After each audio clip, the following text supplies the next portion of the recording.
আমি আপনার কলবে আঘাত করতেই আসছি, আমার কথায় আপনি আঘাত পাবেন আমি জানি। এই আঘাতটা আপনাকে আল্লাহর পথে নিয়ে আসবে ইনশাআল্লাহ। এই আঘাতটা ইনশাআল্লাহ আমাদের এই তরুণ ভাইদেরকে আল্লাহর পথে নিয়ে আসবে ইনশাআল্লাহ। সাহসী মানুষদের মতো বলেন ইনশাআল্লাহ। এই আওয়াজগুলা ইনশাআল্লাহ আমাদেরকে আল্লাহর পথে নিয়ে আসবে ইনশাআল্লাহ। প্রত্যেক ঘরে ঘরে একজন করে হাফেজ তৈরি করেন, প্রত্যেক ঘরে ঘরে একজন দিনদার মেয়েকে বিয়ে করেন, প্রত্যেক ঘরে ঘরে যে বাচ্চাগুলো হবে এই বাচ্চাগুলোকে ইসলামী শিক্ষায় শিক্ষিত করেন, প্রত্যেক ঘরে ঘরে অন্তত একটা করে আলেম তৈরি করেন। একটা আইয়ুবী দেন আমাদেরকে, একটা খালিদ বিন ওয়ালিদ দেন, একজন আপনি আমাকে ওমর ইবনুল খাত্তাব দেন, একজন মুসআব বিন উমাইর দেন, একজন খুবাইব দেন, একজন মুসআব বিন উমাইর দেন। কাদের নাম বলবো? একজন তারেক বিন জিয়াদ দেন, একজন বিন কাসিম দেন। একটা সন্তান দেন আমাদের, একটা সন্তান মানুষ করেন। একটা 10টা 20টা বাচ্চা নিচ্ছি, একটাও মানুষ হয় না। আলেম পরিবারের সন্তান মুদিখানার দোকানে ব্যবসা করে কেন খাবেন আপনি? আপনার এই উম্মতের উপর দায়িত্ব আছে। আমাদের দায়িত্ব খালি মধু বিক্রি করা, দাড়ি টুপি বিক্রি করা, আতর বিক্রি করা? ইসলামের দিকে আসার সাথে সাথেই কেন আপনার এদিকে চলে যান? উম্মাকে কে নেতৃত্ব দিবে? আমরা দিব? আমাদের কোনো ক্ষমতা আছে? আমাদের কোনো জ্ঞান আছে? আমাদের কোনো সেই যোগ্যতা আছে? আমাদের দিকে আঙ্গুল তুলতে পারবেন আপনি? কারণ আল্লাহর কসম, আল্লাহর জমিনে সবচেয়ে গুনাহগার বান্দা আমরাই। যদি আমরা সত্যিকারের নেতৃত্ব প্রদান করার যোগ্যতা অর্জন করতে পারতাম, এতদিনে আমাদের হাতে দিন বিজয় হয়ে যেত। নাই সেটা আমার মধ্যে, নাই সেটা হয়তো আমাদের মধ্যে, পারছি না আমরা। আপনাকে দায়িত্ব নিতে হবে। একজন ভাই গার্মেন্টস ব্যবসায়ী, তিনি এত বড় একটা আয়োজন করতে পারেন, তার দায়িত্ব পালন করতে পারেন। আপনারও তো অর্থ সম্পদ আছে, একটা ইসলামিক ইউনিভার্সিটি করেন, একটা বড় একটা মার্কাজুল কোরআন, মার্কাজুল ইলম গড়ে তোলেন, উলামায়ে কেরামদের একটা জামাআত গড়ে তোলেন। কিছু পারেন না, অথেন্টিক বইগুলোকে প্রচার করার ব্যবস্থা করেন, কিছু অথেন্টিক মিডিয়া প্রডিউস করেন। তোমরা জেনারেল লাইনে পড়াশোনা করে কয়জন বিজ্ঞানী হচ্ছ? একটা সফটওয়্যার আবিষ্কার করতে পারছি না আমরা ইসলামিক। হাতে গোনা যায় অ্যাপস, 3টে 4টে অ্যাপস ইসলামিক। প্রযুক্তি আমাদের নিজস্ব হাতে তৈরি করা না, আমাদের স্বতন্ত্র মিডিয়া নাই। এই মিডিয়াগুলোতে কিছু হয় না, এগুলো বরং কোনো কোনো ক্ষেত্রে ফিতনাও ছড়ায় বেশি। কারণ আমার কথা মন খারাপ করেন না, কারণ আমি চ্যালেঞ্জ করতেছি আপনাদেরকে, আপনি 1000 জনকে বসান যারা দিন নিয়ে কাজ করতে চাচ্ছেন, তাদের 10%-এর কোরআন তেলাওয়াত সহি না। কোরআন তেলাওয়াত সহি না করে আপনাকে এত বড় দায়িত্ব নিতে কে বলল? আপনি তো বুঝবেন না যে কোনটার সাথে কোনটা দিতে হবে, কি বলা দরকার, কি প্রচার করা দরকার, কি করা যাবে না। বাংলাদেশে আলেমে আলেমে দ্বন্দ্ব লাগানোর জন্য অনেক সময় মিডিয়া দায়ী হয়ে গেছে। কেন এরকম সামলাইন দিতে গেলেন? অমুককে ধুয়ে দিল তমুক। সে যদি না ধুয়েও দেয় তবু তো আমার মনে হচ্ছে লোকটাকে ভালো মনে করতাম, লোকটাকে আলেম মনে করতাম। এরকম কথা বললো আমার সম্পর্কে, আমার মনের মধ্যে একটা খারাপ ধারণা সৃষ্টি হচ্ছে। কেন আপনি সামনে দিতে গেলেন? ওর যখন চোখে পড়বে সে আবার কাউন্টার দিবে, কারণ আমরা তো মন থেকে পবিত্র না, মনের মধ্যে হিংসা দিয়ে ভর্তি। আমি ঘুরেছি, প্রত্যেক মহলেই ঘুরেছি, আমরা এখন পর্যন্ত নফসের তাজকিয়া অর্জন করতে পারি নাই। মনে আমাদের যে পরিমাণ হিংসা বিদ্বেষ, এই হিংসা বিদ্বেষ নিয়ে কবরে গেলে আল্লাহ পাকের একটা আযাবও মাটিতে পড়বে না। আল্লাহ মাফ করুক আমাদেরকে।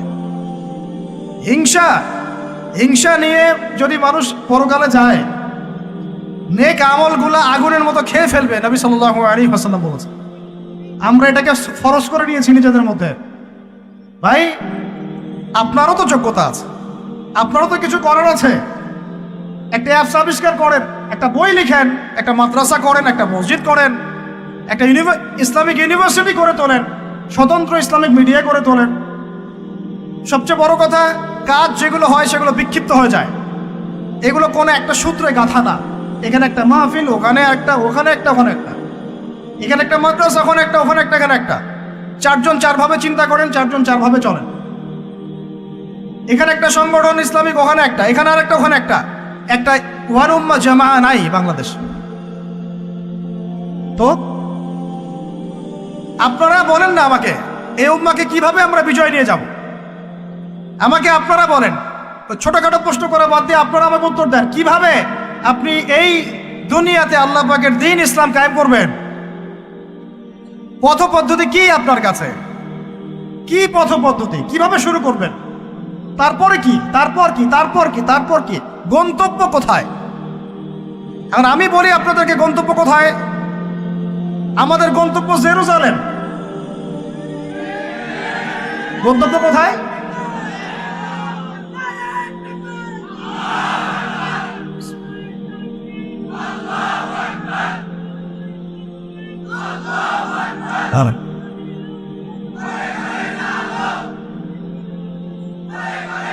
বাস বাস বাস, আল্লাহর কসম, আল্লাহর কসম করে বলতেছি, আল্লাহ রাব্বুল আলামিনের কোনো পরোয়া নাই যদি বাংলাদেশে দিন কায়েম না হয়, যদি পাকিস্তানে না হয়, মালয়েশিয়াতে না হয়, এইখানে না হয়, ওইখানে না হয়, আল্লাহর কোনো পরোয়া নেই, কিচ্ছু যায় আসে না।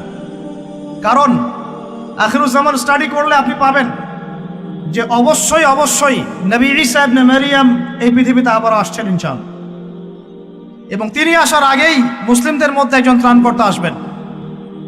তার নাম মুহাম্মদ। তার নাম কি? মুহাম্মদ। বাবার নামও আব্দুল্লাহ, মায়ের নামও আমিনা। মিল থাকবে বংশের। উঁচু নাক, চওড়া কপাল, নবী সাল্লাল্লাহু আলাইহি ওয়াসাল্লামের চেহারার সাথে সাদৃশ্য থাকবে। মুসলমানদেরকে নেতৃত্ব দিবেন ইনশাআল্লাহ তাআলা। আমি বলছিলাম আল্লাহ পাকের কোনো পরোয়া নাই, কারণ এই হাদিসগুলো স্টাডি করলে আপনি দেখবেন জেরুজালেম মুসলমানদের হাতে আসতে যাচ্ছে ইনশাআল্লাহ। ওইখানে ঈসা আলাইহিস সালাম 40 বছর ইসলামী খেলাফত কায়েম করবেন ইনশাআল্লাহ। খিলাফত নাই, ইসলামের প্রতিষ্ঠার কথা আপনি ভুলে যান। খিলাফত ছাড়া ইসলামী প্রতিষ্ঠার কথা ভুলে যান। ঈসা আলাইহিস সালাম এসে ইহুদিদের সাথে কোনো সন্ধি করবেন না। ইউনাইটেড নেশনসে গিয়ে বলবেন না যে আমাকে একটা স্বাধীন ফিলিস্তিন রাষ্ট্র প্রতিষ্ঠার অনুমোদন দেন। তিনি এই কথা বলবেন না। তিনি বলবেন না যে আমাকে ডলার দেন। IMF-এ গিয়ে বলবেন না আমাকে ঋণ দেন। বরং তিনি এই পুরো বৈশ্বিক কুফরি তাগুতি শক্তির গোড়ায় গিয়ে আঘাত করবেন ইনশাআল্লাহ। যতদিন পর্যন্ত এই পুরো বিশ্বে ইহুদি খ্রিস্টানদের যে অ্যালায়েন্স, জায়নিস্ট মুভমেন্ট, এর পতন না হচ্ছে, ততদিন পর্যন্ত মুসলমানরা স্বাধীন হতে পারে নাই। আমরা এখন পর্যন্ত স্বাধীন হতে পারি নাই, এটাই সত্য কথা। কখন স্বাধীন হবেন আপনি? কখন এই উম্মাহ স্বাধীন হবে? যখন আপনার আমার কথায় পশ্চিমারা উঠবে বসবে তখন। যখন আপনার আমার কথায় এই ইহুদিরা উঠবে আর বসবে তখন। যখন আপনার আমার কথায় এই পুরো কুফরি তাগুতি শক্তির উঠবে বসবে তখন বুঝবেন উম্মাহ স্বাধীন হয়েছে। স্বাধীনতা শুনছেন? বেলাল ইবনে রাবাহ স্বাধীন।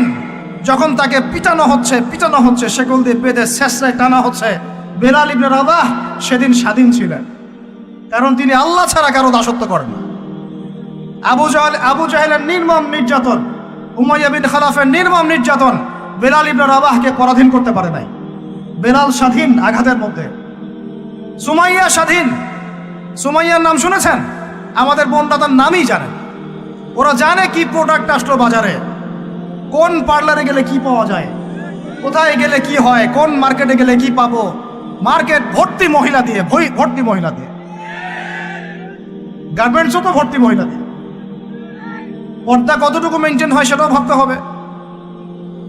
জব করতে দোষ নাই, জব করতে দোষ আছে, পর্দা কতটুকু ভাবতে হবে না? যদি আমাদের এই দেহটা যে অবশ, আমাদের উম্মার যে দেহটা যে অবশ, এটা তো বোঝা যায় চলমান বিশ্ব রাজনীতি দেখলেই।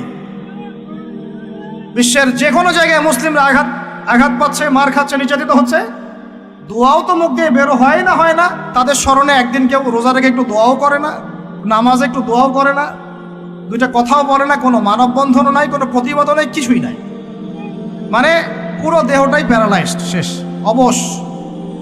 অবশ অনুভূতি। আর প্রত্যেকটা বর্ডার এক একটা অনিকেট প্রান্তর, যেখানে অনুভূতিগুলোর ব্যবচ্ছেদ করা হয়েছে, ফিলিংসগুলোকে ব্যবচ্ছেদ করে ফেলে দেওয়া হয়েছে, ফিলিংস নাই। সুমাইয়ার কথা শুনে আমাদের লাগলো না, কারণ সুমাইয়া আমার মেয়ে না, আমার মেয়ে আয়েশা তো আর না, আমার মেয়ে মারিয়াম তো আর না, আমার ছেলে ওমর উসমান তো আর না। সুমাইয়া তখন স্বাধীন, যখন তাকে বর্ষায় শহীদ করা হলো, সে স্বাধীন, জান্নাতে চলে গেল। জুনাইবিজ একজন সাহাবী ছিলেন, ছোটখাটো মানুষ, ইসলাম কবুল করে আসছেন। খায়বার যুদ্ধের দিন নবী সাল্লাল্লাহু আলাইহি ওয়াসাল্লাম তার হাতে তাকে তলোয়ার দিয়েছেন। এবং তাকে যুদ্ধে মানে অগ্রগামী যে সৈনিকরা থাকে প্রথম কাতারের দিকে সেখানে থাকার মানে চান্স দিয়েছেন। তাকে মানুষ বিয়ে করতে চাইতো না, কারণ তার চেহারা সুরত খুব একটা ভালো লাগে না, বংশ নিচু, মানুষের একটা থাকে না প্রেস্টিজ ইস্যু। তার মনে কষ্ট। নবী সাল্লাল্লাহু আলাইহি ওয়াসাল্লাম একদিন প্রস্তাব পাঠালেন তাকে চিঠি দিয়ে, যে তুমি এই চিঠিটা নিয়ে অমুক গোত্রে যাও, গিয়ে বলো যে আমিই বলেছি তোমাকে যেন মেয়ে দেয়। তখন তারপরেও মেয়ে দিতে চাচ্ছে না, কিন্তু সেই মেয়ে শুনেছে যে আল্লাহর নবী সুপারিশ করেছে, আমার যৌবনের উপর ধিক্কার যদি আমি এই সুপারিশ না রাখি। তিনি বললেন জুলাইবিস যেমনই হোক চেহারা, আমি তাকে বিয়ে করতে রাজি আছি। তিনি বিয়ে করলেন, সংসার হলো, শুরু হলো। এই সাহাবী খায়বার যুদ্ধে শহীদ হলেন। নবী সাল্লাল্লাহু আলাইহি ওয়াসাল্লাম তার চারপাশে দেখলেন, তার চারপাশে 12 জন ইহুদির লাশ পড়ে আছে। কয়জন? একাই 12 জনকে হত্যা করেছে এই সাহাবী। সুবহানাল্লাহ। আল্লাহর নবী তাকে নিজের হাতে কোলে নিয়েছেন। কোলে মানে তার দেহটা এরকম ছিল, আর খুব লম্বা চওড়া না, নিজের হাতে কোলে নেওয়ার মতো নিয়ে নিজ হাতে তিনি তাকে দাফন করলেন। আর বললেন যে আমার এই সাহাবীর জন্যে হুরেন ঈনরা তাদের দরজা খুলে দিয়েছে। এখন তিনি তখন স্বাধীন। উমর ইবনে খাত্তাব তখন স্বাধীন। কখন স্বাধীন? উমর রাদিয়াল্লাহু আনহু যে কোরআন খুলে সূরা তাহা পড়ছেন, তাহা পড়তে পড়তে তার ভিতরে ফিলিংস চলে আসলো যে না, এটা আল্লাহর পক্ষ থেকে আসছে। তিনি বলছেন খুযুনি ইলা রাসূলিল্লাহি ওয়া আসহাবিহি, আমাকে আল্লাহ রাসূলের কাছে নিয়ে চলো, তার সাহাবীদের কাছে নিয়ে চল। তাকে নিয়ে যাওয়া হলো। ভিতরে হামজা ছিলেন রাদিয়াল্লাহু আনহু, তাকে টেনে নিয়ে আসলেন ভিতরে। বলছেন তরোয়াল নিয়ে আসছো কি জন্য? হ্যাঁ, আলা তানতাহি হাত্তা ইয়াজআল আল্লাহু বিকা কারিয়া, ততক্ষণ পর্যন্ত কি তুমি ক্ষান্ত হবে না যতক্ষণ আল্লাহর গজব না আসছে তোমার উপরে? ওমর ইবনে খাত্তাব বলছেন ইয়া রাসূলুল্লাহ, হে আল্লাহর রাসূল, জিতুকা উমিনু বিল্লাহি ওয়া রাসূলিহি, আমি আপনার কাছে এসেছি আল্লাহ এবং আপনার প্রতি ঈমানদার হয়ে এসেছি। ওয়া বিমা জিতা বিহি মিন ইনদিল্লাহ, এবং আপনি আল্লাহর পক্ষ থেকে জানিয়ে এসেছেন এই কোরআনের প্রতি ঈমানদার হয়েই আমি আপনার কাছে এসেছি। আশহাদু আল্লা ইলাহা ইল্লাল্লাহ ওয়া আশহাদু আন্না মুহাম্মাদান আবদুহু ওয়া রাসূলুহু, কালিমা পড়লেন, মুসলিম হলেন, স্বাধীন হলেন। আগে পরাধীন ছিলেন। বুঝতে পারছেন না কথা? এরপরে তিনি সবার দরজায় গিয়ে নক করলেন। আবু জাহেলের বাসায় নক করে বলছেন হাল আলিমতা আন্নী কদ আসলামত, তুমি কি জানলা যে আমি ইসলাম কবুল করেছি? আবু জাহেল, তুমি কি জানলা, শুনলা যে আমি ইসলাম কবুল করেছি? আরেকজনের বাসায় যান, উমাইয়া বিন খালাফ, হাল আলিমতা আন্নী কদ আসলামত, তুমি কি জানলা আমি ইসলাম কবুল করেছি? ওয়াত্তাবা'তু মুহাম্মদ সাল্লাল্লাহু আলাইহি ওয়াসাল্লাম, আমি আল্লাহর রাসূলের ইত্তেবা করেছি। এরপর কুরাইশদের এই কাবার সামনে গিয়ে বলছেন ইয়া মা'শারাল কুরাইশ, হে কুরাইশ তোমরা শোনো, ই'লামু আন্নী কদ আসলামত, তোমরা জেনে রাখো যে আমি ইসলাম কবুল করেছি। ওয়া শাহিদতু আল্লা ইলাহা ইল্লাল্লাহ ওয়া আন্না মুহাম্মাদান আবদুহু ওয়া রাসূলুহু। এবার কুরাইশরা গিয়ে তার উপর আক্রমণ শুরু করলো। 40 জন 50 জন গিয়ে তাকে জাপটে ধরতেছে। তিনি একাই লড়তেছেন সবার সাথে। একজন এসে পরামর্শ দিচ্ছেন, ওই যে আপনারা যারা হিকমতের দোহাই দিয়ে কাপুরুষতাকে আড়াল করতে চান তারা শুনেন ওয়াজটা ভালো করে। যারা হিকমতের দোহাই পেরে কাপুরুষতাকে আড়াল করতে চান তারা শুনেন। উনি এসে বলেছেন যে আফালা কুনতা কাতান্ত, তুমি কি ইসলাম কবুলের এই বিষয়টাকে গোপন রাখতে পারতা না? কি দরকার ছিল এভাবে প্রকাশ্যে বলার? কি দরকার ছিল এভাবে কাফেরদের সাথে একটা দ্বন্দ্বে জড়ানোর? শোনেন তারপরে তিনি কি বলছেন। তিনি বলছেন যে ওয়াল্লাহি, আল্লাহর কসম করে বলছি, লা উফাররিকান্না বাইনাল হাক্কি ওয়াল বাতিল কামা ফাররাকাল্লাহু বাইনাল লাইলি ওয়ান নাহার। আল্লাহু আকবার।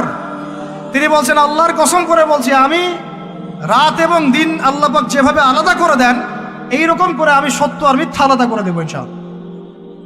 আল্লাহু আকবার। এরপরে তার নাম হয়েছে আল ফারুক। কি নাম হয়েছে? ওমর এখন স্বাধীন। বলেন আমাকে, উম্মাহ স্বাধীন? উম্মাহ স্বাধীন? কিছু করতে গেলেই বলবে স্যাংশন দিয়ে দিব, কিছু বললে বলবে যে একদম টাকার মান কমাই দিব। আরো কিছু যদি বলতে চায় আমাদের প্রশাসন, গভর্নমেন্ট, তারা যদি আরো বড় পদক্ষেপ নিতে চায়, প্রশাসন গভর্নমেন্ট যদি বলতে চায়, বলতে পারে বা বলে ওই ইউনাইটেড নেশনসে গিয়ে যে আমরা আমাদের দেশ থেকে আমাদের সেনাবাহিনী পাঠাবো, গাজায় গিয়ে আমাদের পক্ষে, আমাদের মুসলিমদের পক্ষে যুদ্ধ করবে, এই কথা যদি বলতে পারে বা বলে, দেখবেন তাদের সমস্ত শক্তি দিয়ে বাংলাদেশকে আক্রমণ করে ফেলছে। আর আপনি আমাকে বলেন আমরা স্বাধীন? উম্মাহ স্বাধীন? ওই তাগুতি শক্তির বিশ্ব কুফরি শক্তির পরাজয় না হওয়া পর্যন্ত মুসলমানরা স্বাধীন না। আর ঈসা ইবনে মারিয়াম এই গাল গল্প করতে আসবেন না, তিনি মানুষকে খালি সুরসুরি মার্কা ওয়াজ করতে আসবেন না, তিনি আসবেন ওই গোড়ায় আঘাত করতে ইনশাআল্লাহ। আল মাহদি মানুষকে সুরসুরি মার্কা ওয়াজ করবেন না, খালি ফজিলত আর ফজিলত, এভাবে নয়। তিনি আসবেন দাওয়াতের মিশন নিয়ে, উম্মাকে ঐক্যবদ্ধ করবেন, কুফারদের সাথে মুসলমানদের একদম সশস্ত্র যুদ্ধ হবে, তারপরে এদের একটা একটা করে খুঁজে বের করে মারা হবে ইনশাআল্লাহ।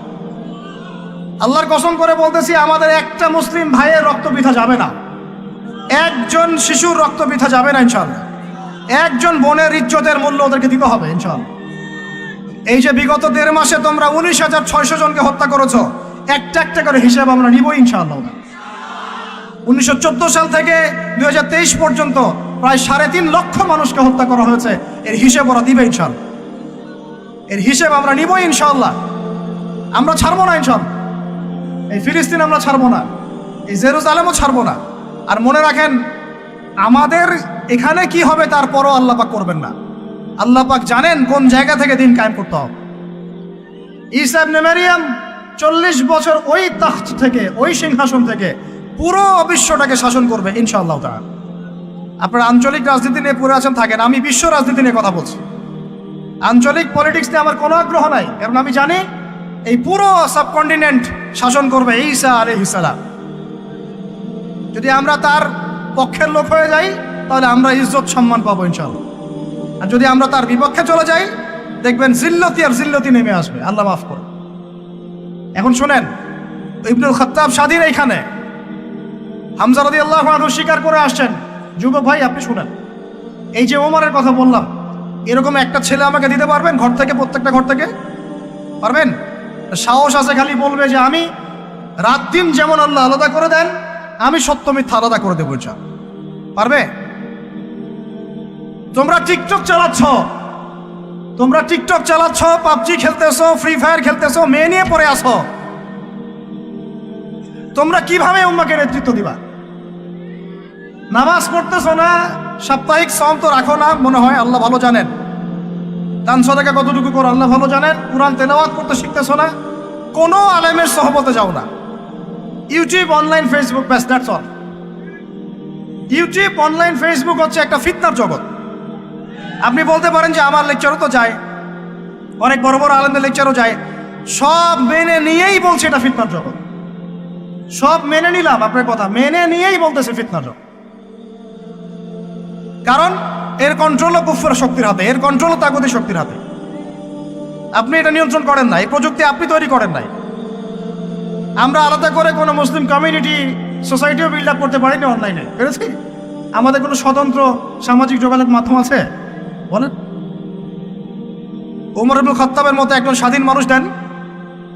হামজা রাদিয়াল্লাহু আনহু স্বাধীন কখন? আবু জাহেল আল্লাহর নবীকে একটা আঘাত করেছে, বলেন নাউজুবিল্লাহ, সাল্লাল্লাহু আলাইহি ওয়াসাল্লাম। আপনারা তো জানেন তার পিঠের মধ্যে উটের নাড়ি ভুড়ি দেওয়া হয়েছে, চাপানো হয়েছে। তো এই দৃশ্য একজন দাসী দেখেছে, হামজা রাদিয়াল্লাহু আনহু স্বীকার করে আসছেন, তাকে বলছে তোমার ভাতিজাকে এরকম আঘাত করেছে আবু জাহেল। আবু জাহেলের নাম কিন্তু আবু জাহেল না, আবু জাহেলের নাম আবুল হাকাম। সেও কিন্তু আল্লাহকে বিশ্বাস করতো। আপনারা মনে করবেন না যে সে একদম ইহুদি ছিল বা খ্রিস্টান ছিল, এমন না। সে আল্লাহকে বিশ্বাস করতো, কিন্তু আল্লাহ পাকের বিধান মানত না। এখন হামজা রাদিয়াল্লাহু আনহু বলছেন, ওয়া ফাআলা যালিক, সে কি সত্যিই কাজ করেছে? হ্যাঁ, সত্যিই কাজ করেছে। আচ্ছা চলো দেখাও আবু জাহেল কোথায় আছে। তিনি ঘোড়া ছুটাই গেলেন কাবা ঘরের সামনে, গিয়ে বললেন যে তুমি আমার ভাতিজাকে গালি দিয়েছ, তুমি আমার ভাতিজাকে আঘাত করেছ, জেনে রাখো আমি আজকে থেকে আমার ভাতিজার দিনের উপর আছি। এই কথা বলার সাথে সাথে তার উপর আক্রমণের চেষ্টা করা হচ্ছিল। তিনি নিজে একটা ঘুষি দিয়ে আবু জাহেলের একটা দাঁত ফেলে দিলেন। আর দাঁত যে পড়ে গেছে কিনা সিরাতের কিতাবে এটা স্পষ্ট নাই, কিন্তু আঘাত একটা ঘুষি দিয়েছেন এটা স্পষ্ট। ঘুষি দিয়ে বলছেন রুদ্দাহা ইন ইসতাতা, রুদ্দাহা ইন ইসতাতা, যদি সাধ্য থাকে এই ঘুষিটা আমাকে ফেরত দিয়ে দেখাও, সাধ্য থাকলে আমাকে আরেকটা আঘাত করে দেখা। আকুলু মা ইয়াকুল, আমি তাই বলি যে আমার ভাতিজা বলে। শাহিদতু আল্লা ইলাহা ইল্লাল্লাহ ওয়া আন্না মুহাম্মাদান আবদুহু ওয়া রাসূলুহু, আমি সাক্ষ্য দিচ্ছি বা দিলাম আল্লাহ ছাড়া কোনো ইলাহ নাই, মুহাম্মদ আমার ভাতিজা আল্লাহর রাসূল, তোর সাধ্য থাকলে আমাকে ঠেকা। এরকম জেনারেশন দিতে পারবেন? আপনার ছেলেটা কি এরকম? আপনার ভাইরা কি এরকম? এই আমাদের মায়েরা তাদের সন্তান কি এরকম, যে মেয়েদেরকে ঘরে নিয়ে আসছেন? এই মেয়েগুলোও কি সুমাইয়ার মতো? উম্মে আমারা একজন নারী সাহাবী, উম্মে আমারা উহুদের যুদ্ধে চতুর্দিক থেকে আল্লাহ নবীকে আক্রমণ করা হচ্ছে, তিনি একাই তীর ছুটছেন। মহিলা সাহাবী, নারী সাহাবী। আমাদের নারী মেহেদি দেয় বসে বসে, তাও বয়ফ্রেন্ডের জন্য। আমাদের নারীরা ঘরে বসে বসে মেহেদি দেয়, পার্লারে যায় বয়ফ্রেন্ডের জন্য। আর উম্মে আমারা রাদিয়াল্লাহু আনহা, তাদের মতো সাহাবীরা জীবন দেন রাসূলের জন্য। স্বাধীনতা এই যে, তারা স্বাধীন, আল্লাহর দাসত্বের অধীনে তারা কাউকে পরোয়া করতেন না। তখন উম্মাহ ছিল স্বাধীন। আর কি, আর কার কয়জনের কথা বলবো আপনাদেরকে? মুসআব বিন উমাইর, বিখ্যাত সাহাবী, তরুণ সাহাবী, দায়ী মানুষ, এত দামি পারফিউম ইউজ করতেন, এটা এখনকার লাখ টাকা কোটি টাকার দাম হবে। বিত্তশালী পরিবারের, এই যে বিত্তশালী পরিবারের সন্তানরা, শোনেন, আপনারা তো বাইক দাবড়ায় বেড়ান, গাড়ি ড্রাইভ করে বেড়ান, মাঝখানে অ্যাক্সিডেন্ট করে দেন, কেসও খান না, বাপের টাকা আছে পার পেয়ে যান, ইয়াবা খান, তারপরে গিয়ে মেয়ে নিয়ে ফুর্তি করেন, জেনা নিত্য নৈমিত্তিক ব্যাপার। একটা মেয়েকে পিছনে ওঠান, 7 দিন ঘোরেন, আবার চেঞ্জ করেন, 7 দিন পর আরেকটা নেন। মুসআব বিন উমাইরও ধনীর সন্তান ছিলেন, ধনীর দুলাল। যখন ইসলাম এসেছে, কোরআন এসেছে, শুনেছেন, তিনি ইসলাম কবুল করেছেন। মা সম্পত্তি থেকে বঞ্চিত করেছে, তাকে চাটাইয়ের মধ্যে জড়িয়ে নিচে আগুন দেওয়া হতো, ধোঁয়া দেওয়া হতো, আযাব দেওয়া হতো পারিবারিকভাবে। তিনি যখন নবীর কাছে আসলেন, নবী তাকে বললেন, তুমি মদিনায় যাও। কোথায়? মদিনায় গিয়ে দাওয়াতি কাজ করো। মদিনায় দাওয়াতি কাজ করতে লাগলেন। তার একক দাওয়াতে মদিনার 75টা পরিবার ইসলাম কবুল করেছে। এই যে মদিনায় যে ইসলামের আপনি জয় জয়কার দেখছেন, এটা মুসআব বিন উমাইর রাদিয়াল্লাহু আনহু দাওয়াতের একটা ফসল, আল্লাহ রাসূলের দোয়া। কয়টা পরিবার? এই 75 পরিবার এসে বায়াত করলেন নবীর কাছে। তারপরে নবী হিজরত করলেন মদিনায়। এমনি এমনি হয়নি, এটা প্রেক্ষাপট। ওই মুসআব বিন উমাইর রাদিয়াল্লাহু আনহু উহুদের যুদ্ধে শহীদ হচ্ছেন, তার গায়ে তখন 50টার বেশি তরবারের আঘাত আছে।